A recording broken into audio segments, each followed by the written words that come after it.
रामपुर आपके साथ मैं हूं आयुषी महर्षि। शुरुआत करेंगे न्यूज ब्लास्ट की और नजर डालेंगे कुछ अहम खबरों पर।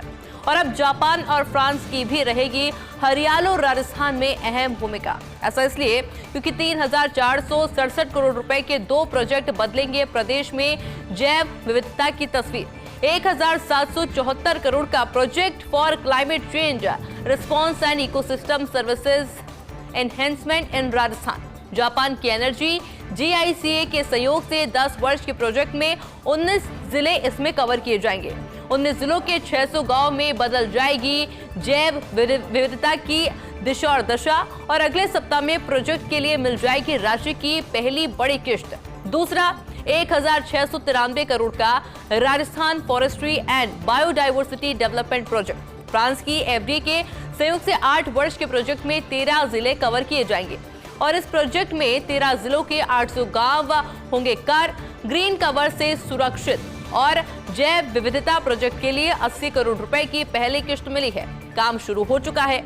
माइक्रो रिजर्व, पवित्र उपवन, would fossils park, habitat improvement जैसे कार्य इसके लिए किए जाएंगे। और इसलिए हम कह रहे हैं कि जो प्रधानमंत्री नरेंद्र मोदी के द्वारा और मुख्यमंत्री भजनलाल शर्मा के द्वारा जिस अभियान की शुरुआत की गई थी, जिस अभियान को जोरों शोरों से चलाया जा रहा था, यानी कि हरियाणा और राजस्थान, अब उसमें जापान और फ्रांस की भी काफी महत्वपूर्ण भूमिका रहने वाली है।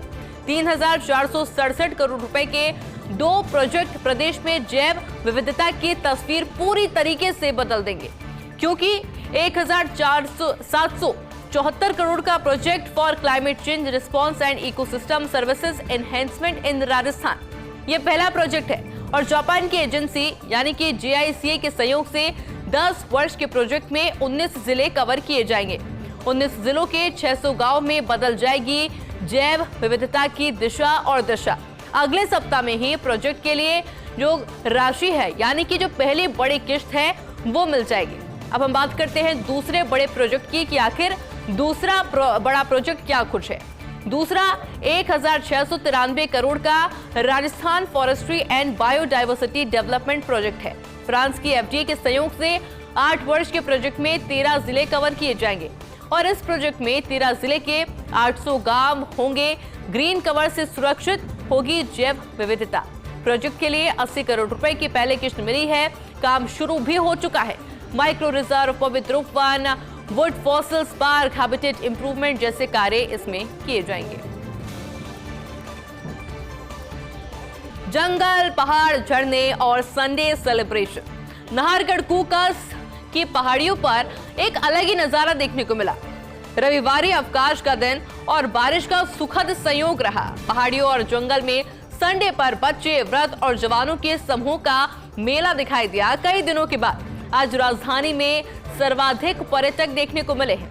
पर्यटन स्थलों की तस्वीर भी हम आपको दिखा रहे हैं। नाहरगढ़, जयगढ़, आमेर बायोलॉजिकल पार्क, जंतर मंतर, हवा महल, जल महल, कानुता बांध, भूतेश्वर, झालाना लेपर्ड रिजर्व, कनक घाटी, हर जगह आज संडे पर पर्यटकों की बहार नजर आई है। लेकिन एक विनम्र अपील कि बरसात का मौसम है, सावधानी जरूर बरतें, क्योंकि संडे है। ऐसे में हर किसी की इच्छा होती है, क्योंकि पूरे वीक में सिर्फ एक दिन मिलता है संडे, जब आप बाहर जा सकते हैं, फैमिली के साथ में एंजॉय कर सकते हैं। और इसलिए आज राजधानी का जो मिजाज था कुछ अलग था।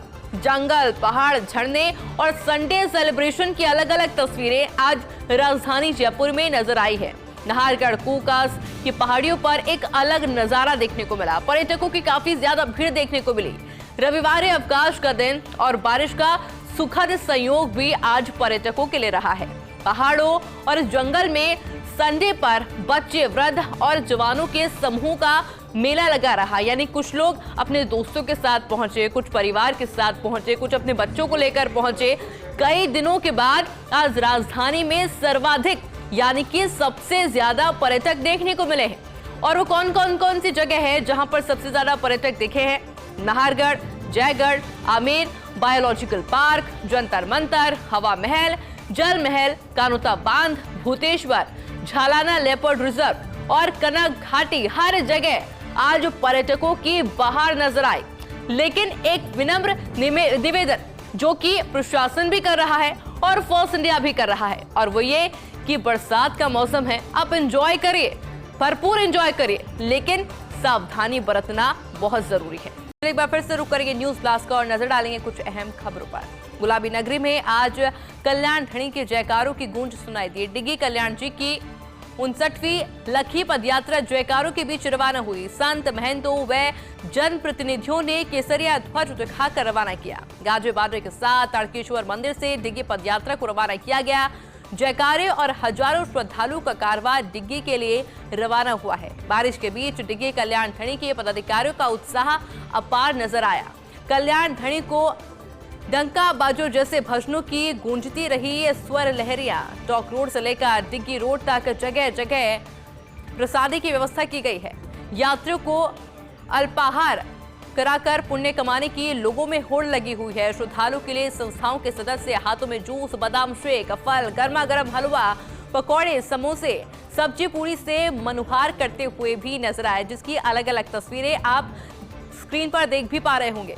गुलाबी नगरी में आज कल्याण धणी के जयकारों की गूंज सुनाई दी। डिग्गी कल्याण जी की यात्रा आज से शुरू हो गई है और इसलिए आज गाजे बाजे के साथ महिलाएं, पुरुष, छोटे छोटे बच्चे डिग्गी कल्याण जी की यात्रा के लिए रवाना हो गए हैं। 59वीं लखी पदयात्रा जयकारों के बीच में रवाना हुई है। हालांकि देखिए, खास बात यह थी कि आज राजधानी जयपुर में जिस तरह से बारिश देखने को मिली, उस बीच भी लोगों का उत्साह और उमंग कम नहीं हुआ। लोग उसी उत्साह के साथ में अपनी यात्रा को उन्होंने जारी रखा। संत महंतों व जनप्रतिनिधियों ने केसरिया ध्वज दिखाकर यात्रा को रवाना किया। गाजे बाजे के साथ ताड़केश्वर मंदिर से डिग्गी पदयात्रा को रवाना किया गया। जयकारे और हजारों श्रद्धालुओं का कारवां डिग्गी के लिए रवाना हुआ। बारिश के बीच डिग्गी कल्याण धणी के पदयात्रियों का उत्साह अपार नजर आया। कल्याण धणी को डंका बाजो जैसे भजनों की गूंज आज राजधानी जयपुर में सुनाई दी है। इसके अलावा टॉकर रोड से लेकर डिग्गी रोड पर जगह जगह अल्पाहार प्रसादी की व्यवस्था की गई है। पदयात्रियों को अल्पाहार कराकर पुण्य कमाने के लोगों में होड़ नजर आई। श्रद्धालुओं के लिए संस्थाओं के सदस्य के द्वारा जूस, बादाम शेक, फल, गर्मा गर्म हलवा, पकौड़े, समोसे खिलाए गए। और अवैध खनन को लेकर भजनलाल सरकार की जीरो टॉलरेंस। अवैध खनन के खिलाफ अभियान ने तोड़ी है खनन माफियाओं की कमर। ऐसा इसलिए क्योंकि हाईकोर्ट के आदेश के बाद 11 जून को शुरू किया गया था अभियान। खान सचिव आनंदी व निदेशक भगवती प्रसाद कलाल के नेतृत्व में अभियान 8 अगस्त तक अवैध बजरी व अन्य खनिजों पर कार्रवाई जारी रही। 59 दिन में अवैध खनन के 191 मामले, अवैध निर्गमन के बनाए गए हैं 1888 मामले, अवैध भंडारण के 139 मामलों सहित कुल 2218 प्रकरण सामने आए हैं। इसके अलावा कुल 403 एफआईआर, 136 को गिरफ्तार किया गया है। कुल 89,014 मीट्रिक टन खनिज जब्त किया गया है। 1992 मशीन जब्त की गई है। जुर्माने के तौर पर 15.75 करोड़ रुपए राशि वसूली गई है। अतिरिक्त निदेशक पीआर आमिटा कर रहे हैं अभियान की मॉनिटरिंग। और अब जल्द आएगी प्रदेश की नई खनन नीति। नवीन खनिज नीति 2024 का ड्राफ्ट तैयार होगा और जल्द ये नीति जारी भी हो जाएगी। नई नीति में कई रियायत और नियमों का सरलीकरण संभव है। अप्रधान खनिजों में 1 हेक्टेयर से छोटे क्षेत्रों की नीलामी होगी। सिक्योरिटी राशि घटाई जाना प्रस्तावित है। सिक्योरिटी राशि 10 लाख से घटाकर 2 लाख किया जाना भी प्रस्तावित है। अप्रधान खनिजों के लिए खनन पट्टाधारियों, क्वारी लाइसेंसधारियों को राहत की तैयारी की जा रही है। बढ़ी हुई अवधि वर्ष 2040 तक के देय प्रीमियम राशि को किश्तों में जमा कराया जाना भी इसमें प्रस्तावित है। अवैध खनन पर जुर्माना और सजा का प्रावधान बढ़ाए जाने की भी तैयारी अब प्रशासन के द्वारा की जा रही है। और झमाझम बारिश से जयपुर अब जलपुर बन गया है। मुख्य सड़कें समेत कई निचली कॉलोनियों में पानी पानी हो गया है। कई जगह जलभराव से बंद हुए हैं चौपहिया और दोपहिया वाहन। वहीं जयपुर के जेके लोन अस्पताल के आईसीयू में पानी भर गया। जयपुर में आज सुबह 11 बजे से शुरू हुआ था बारिश का दौर। शहर और ग्रामीण अंचल में कई इलाकों में जमकर मेघ बरसे हैं। प्रदेश के उत्तर पूर्वी हिस्सों में बना है साइक्लोनिक सर्कुलेशन और इसके चलते पूर्वी राजस्थान में शुरू हो गया भारी बारिश का दौर। जयपुर शहर में MI road, Ambabari, Sikar road, Dher के Balaji, Kalwar road, 200 feet Ajmer bypass, Vaishali Nagar, JLN Marg, Trimurti circle और देखिए इसमें कई इलाके पॉश एरियाज के अंदर आते हैं। उसके बावजूद टोंक रोड, नारायण सिंह सर्किल, चोमुपुलिया समेत कई जगहों पर सड़कों पर पानी भरने से ट्रैफिक बुरी तरह जाम हो गया है। मौसम विभाग के अनुसार जयपुर में आज भारी बारिश का रेड अलर्ट जारी किया गया है। जयपुर में आज 200 mm या उससे ज्यादा बरसात होने की पूरी आशंका बताई जा रही है। इससे पहले 1 अगस्त की रात को जयपुर में हुई थी भारी बारिश और इसलिए लगातार सावधानी बरतने की अपील प्रशासन के द्वारा भी की जा रही है और फर्स्ट इंडिया भी लगातार और बार यही अपील आपसे कर रहा है कि मौसम विभाग के द्वारा रेड अलर्ट जारी किया जा चुका है और भी तेज बारिश हो सकती है। तो कोशिश करिए कि आप घर में रहे, छोटे बच्चों को घर में रखिए और जब तक जरूरत ना पड़े घर से बाहर ना निकले। और वही बाणगंगा नदी के किनारे बनी है पोखर की पाल टूटने का मामला है। भरतपुर के बयाना में पानी में डूबने से 7 बच्चों की मौत हो गई है। मुख्यमंत्री भजनलाल शर्मा ने इस पर दुख व्यक्त किया और सोशल मीडिया पर एक पोस्ट लिखा गया है। पोस्ट कर लिखा, भरतपुर में बारिश के दौरान पानी में डूबने से 7 बच्चों के निधन का समाचार अत्यंत पीड़ादायक है। मेरी संवेदनाएं शोकाकुल परिजनों के साथ में है। प्रभु श्री राम जी से दिवंगत पुण्यात्माओं को अपने परम धाम में स्थान व बाकी पानी में लापता बच्चों के सकुशल मिलने की प्रार्थना करता हूं। ये पोस्ट किया गया है एक्स प्लेटफॉर्म पर मुख्यमंत्री भजनलाल शर्मा के द्वारा, क्योंकि जिस तरह से बाणगंगा नदी के किनारे बनी पोखर की पाल टूटने से भरतपुर के बयाने में पानी में डूबने से 7 बच्चों की मौत हुई, जिस पर संवेदनाएं मुख्यमंत्री भजनलाल शर्मा के द्वारा व्यक्त की गई है।